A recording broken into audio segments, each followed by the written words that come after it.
Good morning, afternoon, and evening to everyone joining us today. I'm Deborah Charles, Senior Managing Editor at DevEx and your host for today's VitalTalks event. I'm excited to welcome you to Tobacco Atlas, Mapping a Path Forward, the launch event for the Tobacco Atlas, the signature publication from Vital Strategies and the Tobacconomics team at the University of Illinois at Chicago. Now in its 20th year, the Tobacco Atlas is the only publication of its kind. It uses the best, most recent data to chart the tobacco epidemic, country by country, and offer clear, proven solutions for non-technical audiences. More than a dozen experts have contributed to this edition of the Atlas. We've brought 4 of them here today to present some of the most important takeaways from this edition. We have an informative and exciting agenda for our event today, starting off with an update on the current tobacco epidemic from lead author of the Tobacco Atlas, Dr. Jeffrey Drope, Research Professor of Public Health at the University of Illinois at Chicago. That will be followed by what is sure to be a thought-provoking panel with 3 other leading voices in the tobacco arena. They'll answer all my questions, and then the audience will get a chance to ask some questions too. So without further ado, over to you, Jeff. Thanks very much, Deborah. Hello, everyone, and thank you so much for joining us in this Vital Talks today. It really is my great pleasure to introduce and to be part of the 7th edition of the Tobacco Atlas, largely because today's story at least starts in a very optimistic way. As you can see here, the data show clearly that adult smoking prevalence is on the decline globally and that we have finally passed a major tipping point. It was about 22.7% in 2007, and it has dropped below 20% in 2019. Similarly, overall cigarette consumption is on the slow, steady decline. But unfortunately, there are a couple of important caveats. Next slide, please. First, there remain roughly 1.3 billion tobacco users in the world. And by our calculations, the total economic cost of tobacco annually is around $2 trillion. These numbers reflect the scale of a decades-old public health disaster. So, putting the good and the bad together, we're both optimistic and realistic about the tasks ahead. And the new edition of the Atlas tackles these key aspects of both the challenges and the solutions to a better road ahead. Now, returning to the challenges for just a moment, because of rapid population growth, some regions are still experiencing an increase in the number of smokers, including Africa, the Eastern Mediterranean, and the Western Pacific. This bad news also reflects at least 3 other important realities. The places where we see growth are typically countries with young populations. Next slide, please. And let's just keep in mind that almost all smokers start as youth or as children. Second, many of these countries do not regulate the tobacco industry at all effectively, often because they're economically or politically vulnerable. And then finally, the tobacco industry aggressively markets its products everywhere, but especially in these countries and or with specific groups of people it thinks it can more successfully attract to its products, very often vulnerable populations. It's aggressively lobbying the government around the world for low regulation. Furthermore, you've all observed that the tobacco industry is now a large suite of newer products, such as e-cigarettes, heated tobacco products, and others. In some places, we see these products catching on with young people, and we have a whole new generation of users of nicotine products with which to contend. But in most countries, these markets are actually still relatively small, and we're really not sure where the marketplace is going, so we're going to need to watch it closely. But even in these places, what we're seeing is that these newer products have become a huge distraction, and it has confused governments, the public health community, and the public. And we have lost focus in many places on the fact that cigarettes are still killing more than 8 million people a year. So on a closely related note, let's shift briefly to the important issue of youth tobacco use. Recently, there have been 135 countries where there have been more than 2 reliable recent youth-based tobacco surveys. And we look to see where there was growth in smoking among young teens. Next slide. What we saw is that in 63 of 135 countries, there was an increase in young adolescent smoking, either males or females or both. And for the first time, we observed in more than a handful of countries that more girls than boys were smoking, including in Latin America and Eastern Europe. We even had countries where female teens were smoking more than male teens and female adults. So we can see a whole shift in the marketplace that we haven't seen, and we're very worried about this. It's a little bit discouraging, and it reinforces that the decline in overall smoking rates that I just celebrated is not something written in stone. We need to protect these gains that we've made. And there's clear evidence that the tobacco industry is continuing to aggressively market to children, especially through flavored products and through social media. For example, by using influencers, the industry having recognized that peer-to-peer communication is one of the very best way for them to get new customers. So what do we do to shut this all down? Next slide, please. First, we raise taxes. We know that raising taxes enough to lead to significant price increases is going to lead to a serious decline in consumption. That means fewer people initiating, fewer young people initiating particularly, and more smokers and more tobacco users quitting. We also know that this intervention works particularly well with young people and with people in lower socioeconomic groups. So it's extremely progressive. The second thing we need to do is to close the channels of communication. The first channel we need to close is between the tobacco industry and potential customers. So we need to ban all marketing. And in particular, we need to pay very close attention to all the new ways that we're seeing the tobacco industry trying to reach customers through social media and other ways. So we're going to have to be vigilant and creative in terms of nipping this in the bud. Second, we have to close the communication between the tobacco industry and governments. We must more strongly regulate the tobacco industry. We must significantly minimize the industry's influence, its size, and its power. And finally, we need to invest more in pushing healthy narratives that should dominate this discussion. And we need to quicken the pace of changing social norms against tobacco. All of these themes and many, many more are explored in our new 7th edition.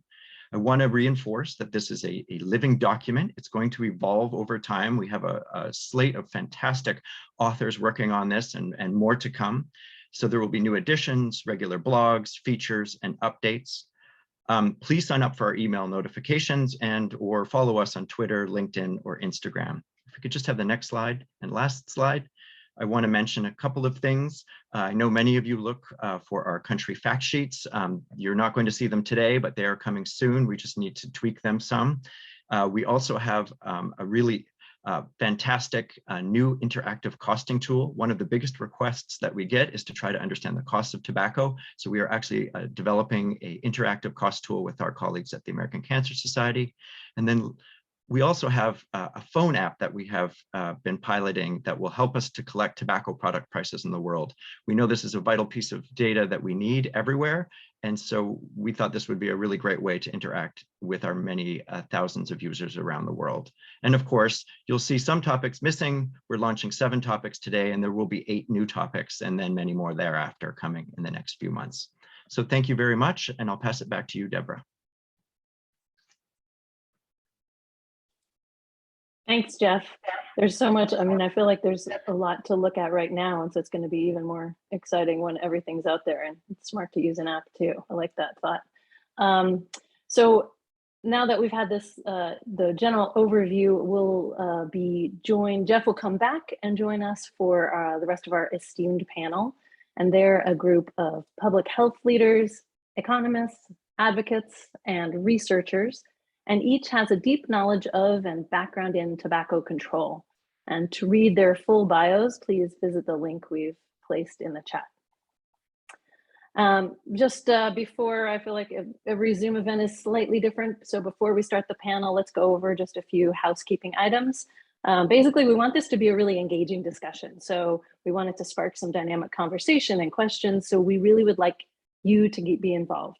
And you to give us your questions. At the bottom of your screen, you can use that Q&A box to ask questions of any of our panelists.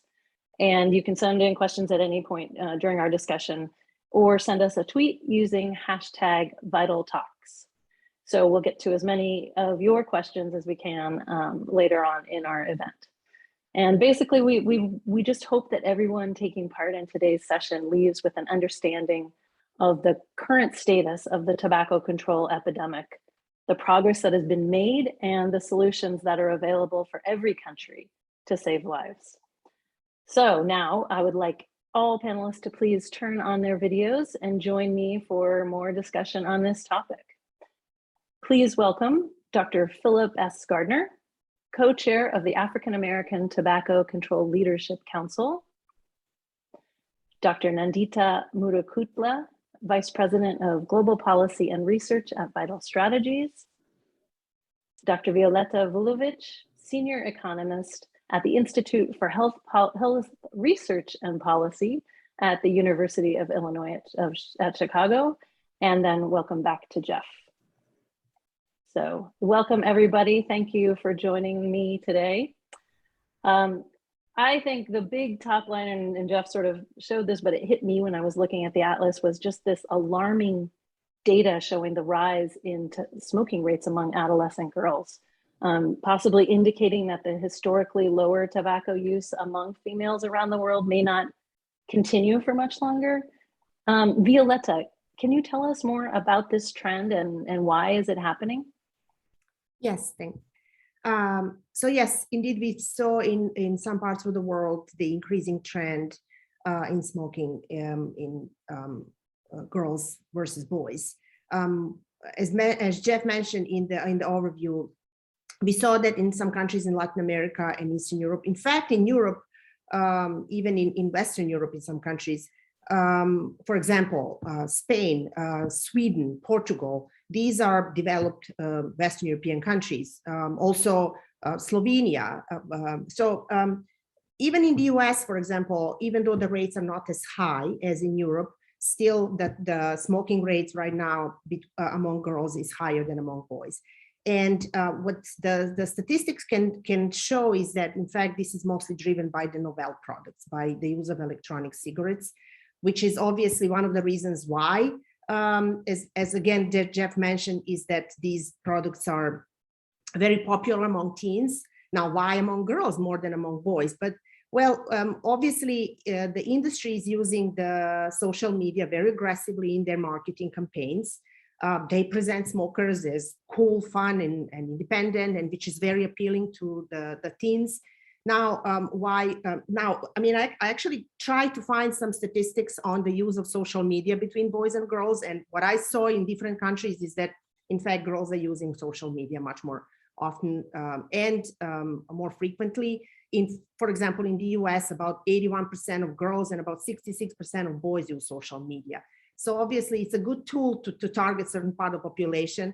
And given that they are more present in social media, they're going to pick up that as something, a popular habit to do.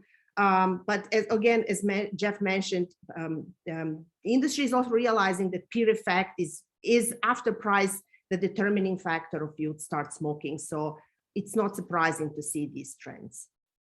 And the peer effect does that impact girls in general, usually more than boys? Yes, I'm afraid so. Wow. That's really interesting. I found that one fascinating, and I'm sure it's something you'll be continuing to research. It sort of goes to my next question for Nandita. This is part of the whole marketing effort, right? And the counter marketing element. You were the author of the marketing and counter marketing chapters in the atlas. Obviously, it sounds like social media is a big deal, but what can you tell us about the marketing tactics of the tobacco industry? And sort of how are they changing and adjusting right now? Okay. Well, thank you for that question. And building off Violeta's introduction to the atlas, as well as just remarking and following on Jeff's on the rise in e-cigarettes, the chapter on marketing does indeed provide some explanations for why there is this growth among youth as well as for these products. As tobacco marketing regulations were implemented in countries following from the Framework Convention on Tobacco Control, as it was tightened in TV and radio and traditional forms of media, the nature of advertising and marketing changed. And that's what we described in our chapter. For one thing, the marketing went underground and became surreptitious. So advertising is now indirect. It's no longer about products competing for market share. It is presented in indirect ways through product placements, through co-opting the brands of non-tobacco products, for instance. But it's also changed in terms of the form of marketing. It's no longer just about products, but it's also about the habit and it's about the industry.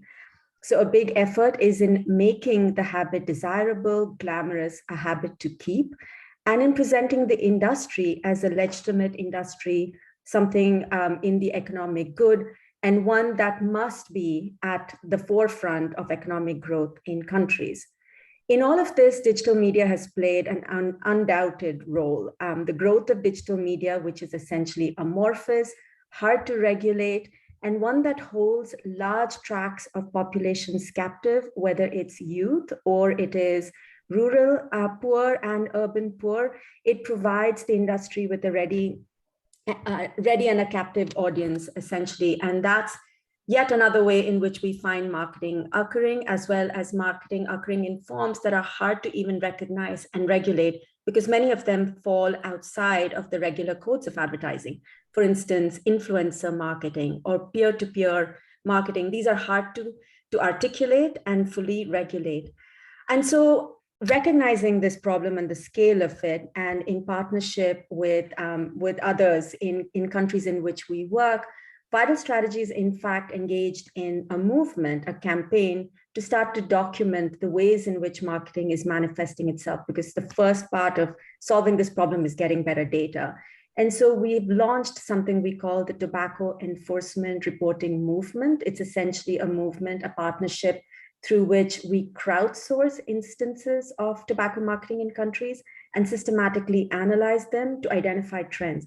At the moment, we're doing this in 3 countries, Indonesia, India, and Mexico. And I'll just quickly highlight some of our findings from this product, which really speaks to the trends we're seeing globally in the Tobacco Atlas. So a couple of things, for instance, we find that there's significant volume of e-cigarette marketing in these countries targeting youth. We find instances of corporate social responsibility, something that COVID essentially allowed the industry to do. So instances of promoting vaccine camps by the tobacco industry, which is an utter irony, or women's empowerment when women are themselves employed by the industry and exploited by it. And most egregiously, also instances of direct sales where the audiences are pushed through WhatsApp. So in sum, there's significant marketing happening online in essentially an unregulated, hard to regulate space that requires significant cooperation to really address. And these significant leaks in current regulations, as well as monitoring and enforcement, is really, we believe, underlying the trends in youth uptake as well as in other products. So what interventions are needed then to sort of counter the trends that you're talking about, the trends let's talk about? Yeah, it's a great question. For one thing, and I'll go back to Jeff's presentation on this. Tobacco is unique in how it has, tobacco control, I should say, is unique in how it's called out the tobacco industry as a player that cannot be at the decision-making table. In fact, other unhealthy commodities or other NCD areas are seeking to learn from this experience of tobacco control. So reaffirming that, making clear that the industry has no place at the decision-making table is crucial, because that's how conflict of interest exerts itself. Second, strengthening marketing regulations. To strengthen marketing regulations, it also means measuring how marketing is occurring, so that there is a mechanism by which reports come in and can be enforced. But for all of that, there needs to be good, strong regulation. And underpinning all of this is cooperation. Essentially, marketing happens between countries, and for it to be sufficiently endorsed and to not have it kicked between different actors, it requires international collaboration. Yeah, it seems like, you see a lot more ads lately, at least in the US, on trying to make a certain company sound like they're not doing bad things anymore. They used to be bad tobacco companies. Is there any way to control that? Is there any other regulations that can even be implemented to stop that? Well, I'm glad you asked that question, because I forgot one of the things I did want to say to your previous question, which is counter marketing. As much as we try to do things top down through regulation, we need communities empowered to know the influences that act upon them and to counter them, to recognize them, to denormalize those practices. Because essentially, one of the other things we know about the way industry works is it works subtly. It's not just about direct lobbying and loud advocacy. In fact, the way it works is by stitching itself into governance through creation of conflict of interest, funding programs, being itself an industry that's state-sponsored, That's one way. And another way is by making the habit itself seem like something that's fundamental to the social fabric. It's a custom, it's a value, it's something that you don't touch because it's family, it's tradition. So those are the clever ways, in fact, in which this steeps itself in communities, and therefore counter-marketing, recognizing that influence and leveling the playing field is important. And on that note, one of the ways in which the industry acts, in addition to presenting itself as a favored actor, is by describing efforts to control the industry as just no fun. And that's yet another way in which tobacco control needs to respond.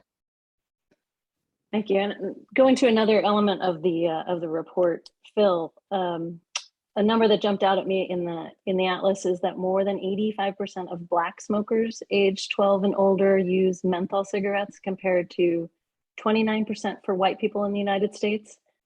Could you explain for us what role the tobacco industry played in this trend, and what can be done?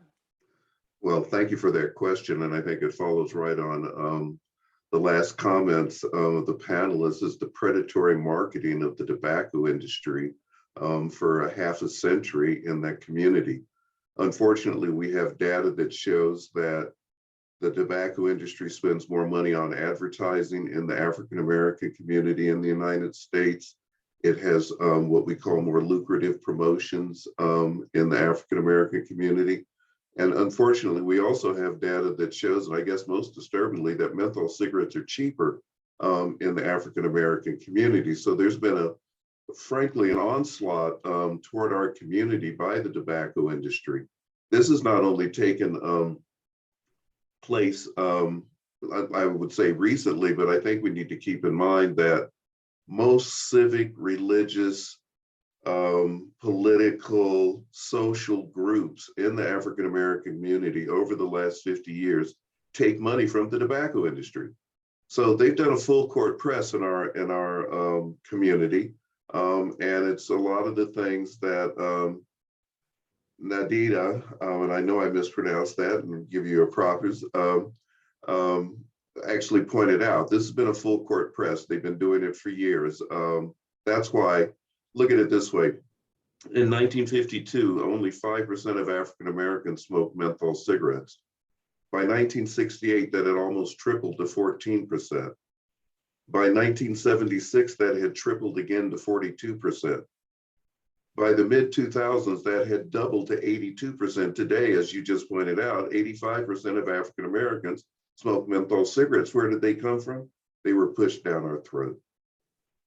So what can be done? Is there something that can what we've been doing, and I wanted to go back to something Jeff had said and others have talked about. So what do we do about the tobacco industry? One thing we do, and I think this will help in terms of why women are taking this product up so much too, is that you have to get flavors out of tobacco. You're putting candy flavor into poison. Nicotine by definition is an insecticide, okay?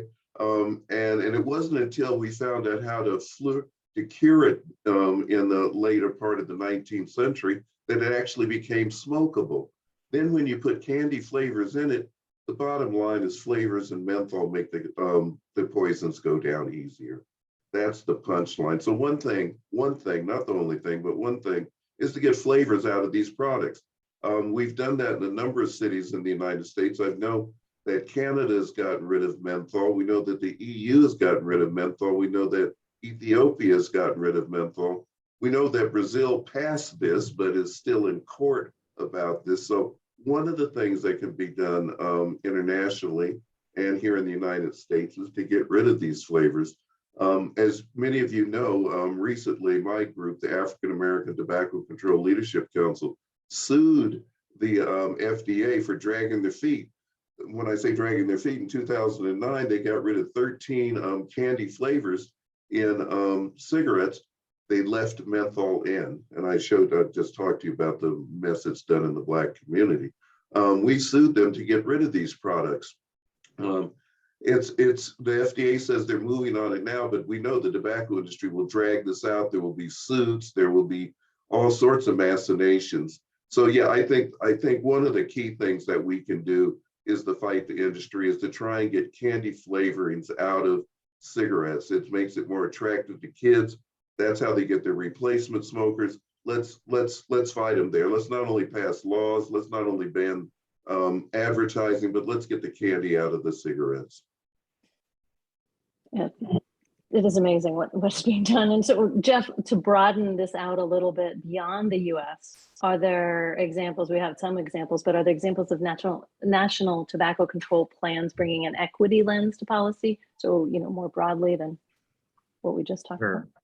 Thanks, Deborah. It's a good question. And I have to say, when I was editing the amazing contribution that Phil and his colleagues made on race, ethnicity, and equity in the new atlas, I went to look to see exactly what you just asked. And I was actually amazed at how little this is being looked at through an equity lens in most countries.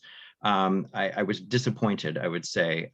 That said, there are some really notable exceptions. I'll give a shout out to our colleagues in New Zealand. Their smoke-free Aotearoa 2025 plan really specifically addressed the issue of higher smoking in their Indigenous Maori communities. And I mean, it was front and center in this national tobacco control plan, and really something that I think others should look at. But I do have to say, and this is going to follow up on what Phil just said, there are pieces in national plans that I think have equity components to them and are being actually treated as such. And I think flavors is a really big one. Obviously, in the United States, this flavor issue speaks directly to an equity issue. And it's not the only place that we're seeing it. And as Phil alluded to, we're seeing this flavor problem all over the world.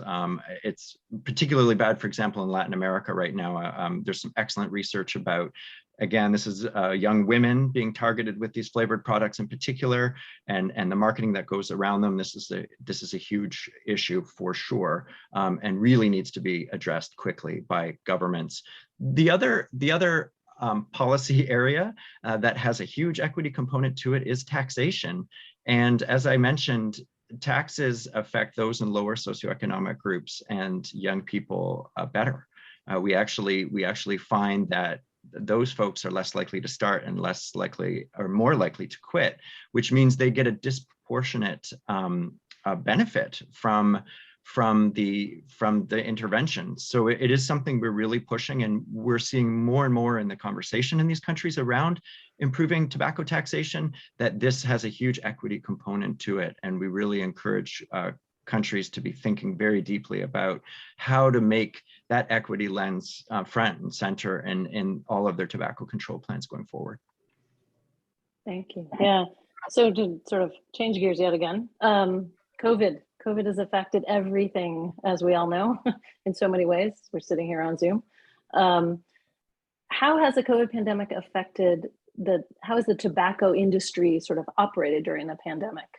And I throw this open, maybe Violeta, I see, or anyone. Phil, go ahead. Well, let me just say it. I'm not as smart as these other folks on here, but I think two things is that, smokers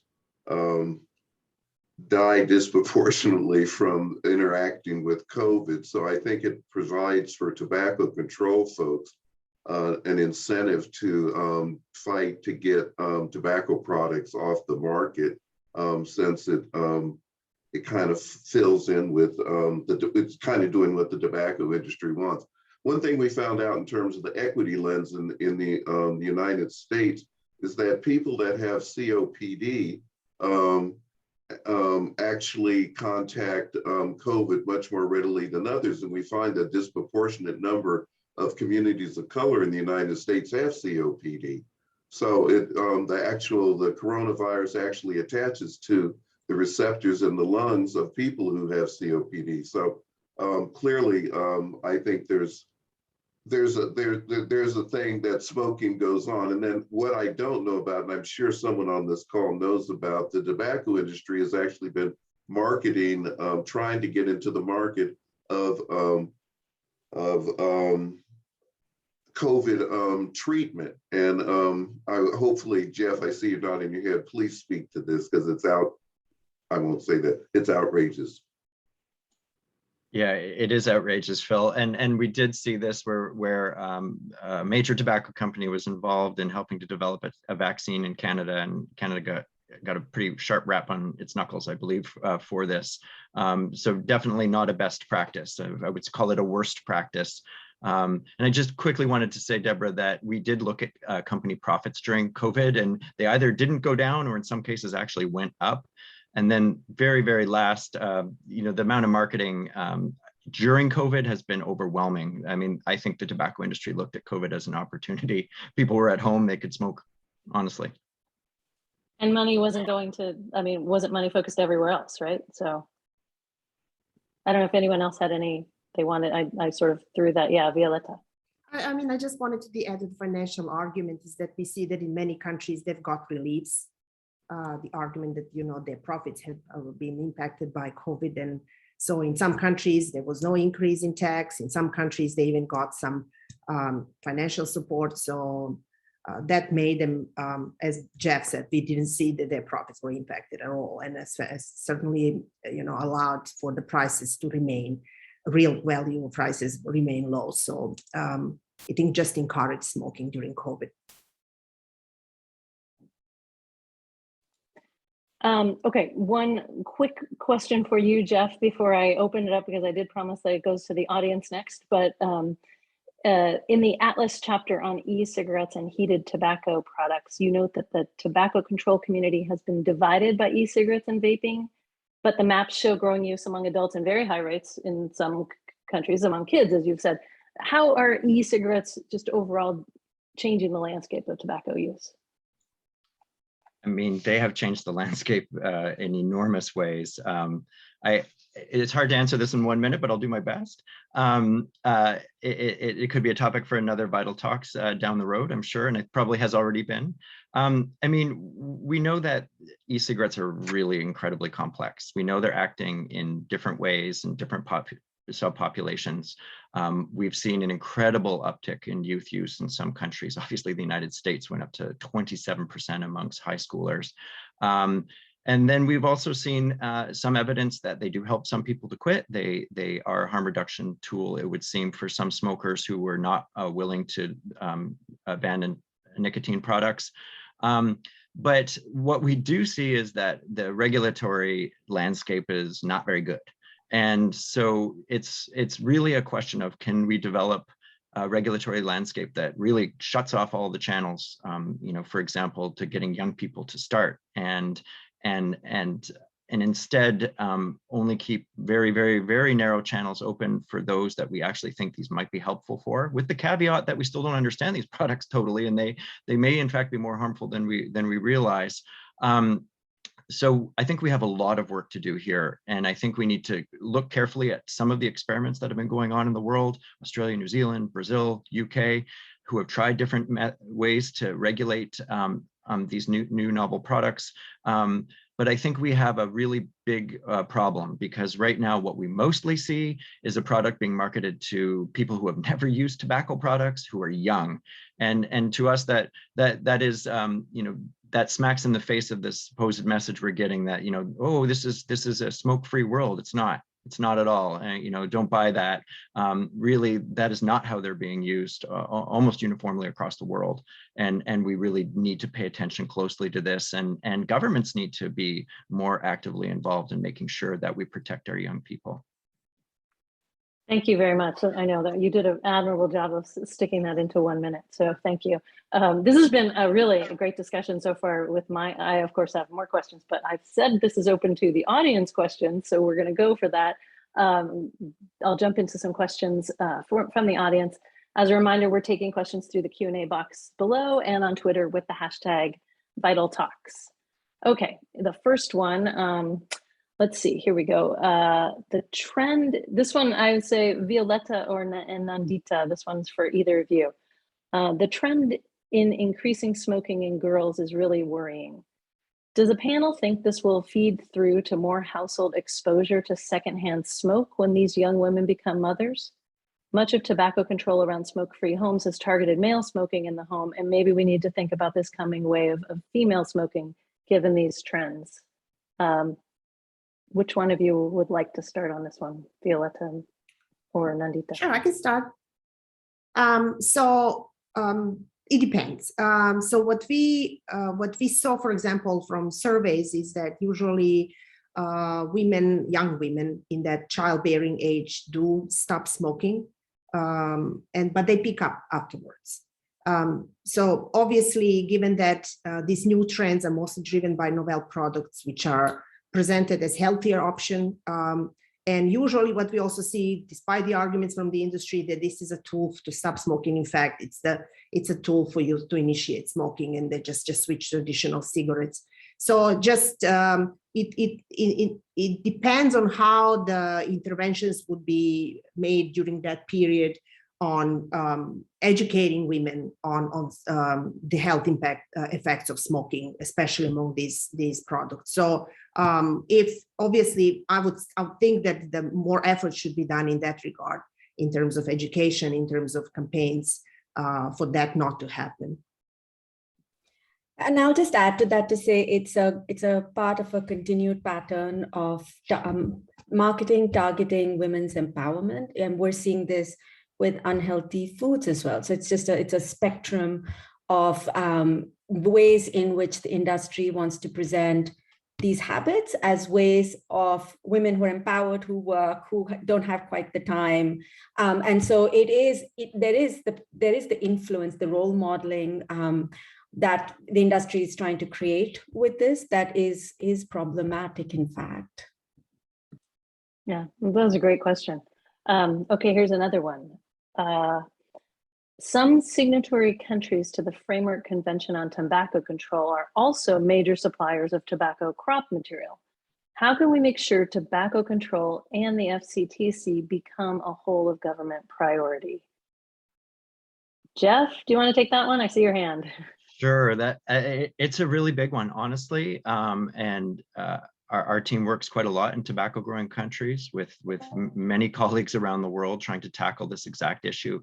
And I'll be very honest, it's an incredible tension in many countries between the health and the economic. And what we can tell you unequivocally from the research that's been done is that the health hugely trumps the economics. So what happens is the economic contribution is, in fact, much, much smaller than it's being presented, and the health effects are much, much greater. And so there's sort of a disequilibrium of these messages. And I think we need to be able to communicate much more clearly, both to governments and to the public, even those involved in the tobacco production sector, because what we actually see is that when people shift away from tobacco production to other livelihoods, their standard of living actually improves. But that's not the bill of goods that they're being sold. And this has been a real problem. So I think we have a messaging issue that we have to get a handle on and start to really demonstrate. We have the research to back this up very, very clearly. And I'll just add to that if anything, COVID has proven the false dichotomy between economics and health, and capturing that narrative is crucial. And I'll second what Jeff said in terms of reframing. I think framing is crucial. In behavioral sciences, we talk about the availability of information playing on people's minds and having credibility, feeling like something that's the truth. Reframing that narrative is crucial. And what we found throughout many different countries' demographics is that this imperative for protecting kids and imperative for longer term growth supersedes short-term interest. And so reframing the narrative is crucial. Thank you. Okay, next question, Phil, this looks like this one's for you. As advocates in civil society, what method can we use to close the channel of communications on tobacco advertising as social media platforms are widely used now by tobacco industry? I think that's a great question, and I think it points out the growing dichotomy that's going on in the country. I'm, as you can see, an older gentleman. I seldom use social media, so I'm not exposed to what I'm learning from my colleagues is frankly an onslaught by the tobacco industry on TikTok, Instagram, and all these other platforms. Having said that, the idea of regulating that becomes a whole new arena. We got it off of television. We've got it off of major billboards. We're still in the fight to get it out of movies. And now here's a whole new place that literally is much larger than all of those put together. What we've done, let me give you an example. Here in California, we're trying in 2020, we passed, the California legislature passed a bill that would restrict the sale of menthol and all flavored tobacco products. The tobacco industry spent $20 million to referendize that, meaning they blocked the implementation of that bill and they put it on this year's November ballot. What has gone on is we're trying now to counter that. And one way we're trying to counter that is to get people who have large followings on social media to come out and speak about that. And we've actually, I think I can post something in the, something in the chat about that. I know it's only amongst us, but that's one way to do it, is to get influencers, I think is the word that is used, to actually speak on this topic. How do we get the government to regulate this? I'm open to hearing comments from my colleagues on this, since it's such a brand new area. And frankly, it's larger than movies and TV, radio combined. It's a whole new day. And it's just taking off and skyrocketing, frankly. I'd love to hear others on this. Well, speaking of movies, I think I'll jump in on one I think fascinating law, which is the movie rules or the film rule that the government of India implemented, wherein anytime there's product placement of tobacco, counter messaging is invoked.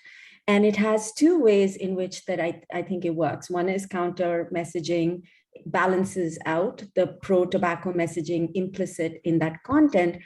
But because film producers don't like having their image, the perfectly constructed scene, cluttered with anti-tobacco messaging, it also has a normative function of reducing the instances in which it's, that anti-tobacco messaging rule is evoked.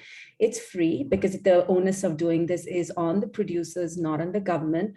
So it's a clever way, and there's some science and studies that have shown its effectiveness. Now, TV has been a problem in implementation, not quite as effective there because of the advertising pushback. I feel like Jeff, you wanted to, I see that hand. I just wanted to add, there's a really nice figure in that new atlas that actually looks at the main platforms across a pretty large collection of countries at different types of at different socioeconomic levels. And the number of platforms is quite limited, and I really think governments can do a better job regulating these platforms. I mean, that concentration makes our jobs easier. I think what makes our jobs difficult is these platforms have become so large that they're very influential and they intimidate governments, honestly. But I would point out that the EU has taken great steps to try to regulate some of these platforms in a much more proactive way. And I think that's what we're going to have to do. Again, we have another map in the atlas that talks about internet bans. And then I go to these countries and I flip around the internet and it's meaningless. Right. And so but this goes back to my point about more aggressive regulation. I think we're not doing enough, and it really truly is in our regulatory power in almost every single country to be much stronger about this. Feels like in so many ways, social media is always the answer to all the issues. It's always social media, right? So on that note, we have no more time for more questions, but I'd like to close with asking you all to give a final takeaway for the audience. And given our focus on social media, let's do that. We're going to say it in a tweet. So in 250 characters or less, in your perspective, what is the way forward for tobacco control? We sort of talked about a lot of these issues, but I'm going to go, just like tweets show up on your screen, I'm going to go sort of rapid fire here. Nandita, Okay. For countries looking to recover from COVID-19, tobacco control should be high on their agenda. Tobacco taxes are a triple win for health, driving down tobacco rates, deterring initiation among youth, and generating revenue that can pay for public health interventions. Thank you. Phil, how about you? I would suggest that one of the major ways forward for tobacco control is to get menthol and flavored cigarettes off the market. The COVID-19 pandemic has thrown a spotlight on health disparities. It's shown not only here in the United States in poor communities, but around the world. It's attracting girls and young people. I think one of the major steps forward is limiting putting candy in poison. We all know that this allows the menthol allows the poison to go down easier. A good one. Yes. Violeta, how about you? So the rise in youth tobacco use is discouraging and reinforces the declining adult smoking rates. We are celebrating our stones, so we need to do more to protect kids. And that starts with raising taxes so they can't afford this product, but also banning online marketing, especially social media. And Jeff, your tweet. Sure, I have to stay in the 250 characters here, Deborah. So how about cigarettes kill more than 8 million and cost 2 trillion per year. We must regulate the industry more aggressively to accelerate the end of cigarettes as a mass consumer product to save lives and be more prosperous. That was a perfect, succinct summing up of what we talked about today. Thank you very much, all of you. That was fun. It's sort of a new sort of challenge to go in with everything that we've been talking about today. So I would just like to thank all of our speakers for their time, insight, and unwavering commitment to reimagining public health and working together to create a healthier, more equitable world for all. And I'd love to also thank the audience for your participation and the great questions that you added. I feel like we could have gone on for quite a lot longer. So just a quick scheduling heads up. If you're interested in this topic, next week, Vital Strategies will be hosting a dedicated discussion on tobacco control and equity on the Public Health Power Hour live on Twitter. And today, we talked about how countries and people marginalized by racism, bias, and other social determinants are suffering the greatest harm. So this will be an important conversation.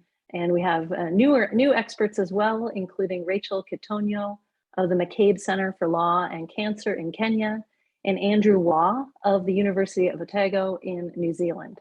That's next Thursday, May 26th at 2 p.m. Eastern Time. You can follow @VitalStrat on Twitter for the Spaces event, and that's how you can join. You'll know to join there. And to watch today's recording or learn more about Vital Strategies, visit vitalstrategies.org. And of course, follow along on social media at the handles @TobaccoAtlas and @VitalStrat. So that's it for today. I'm Deborah Charles on behalf of Vital Strategies and the Tobacconomics team at UIC. Thank you very much for joining us.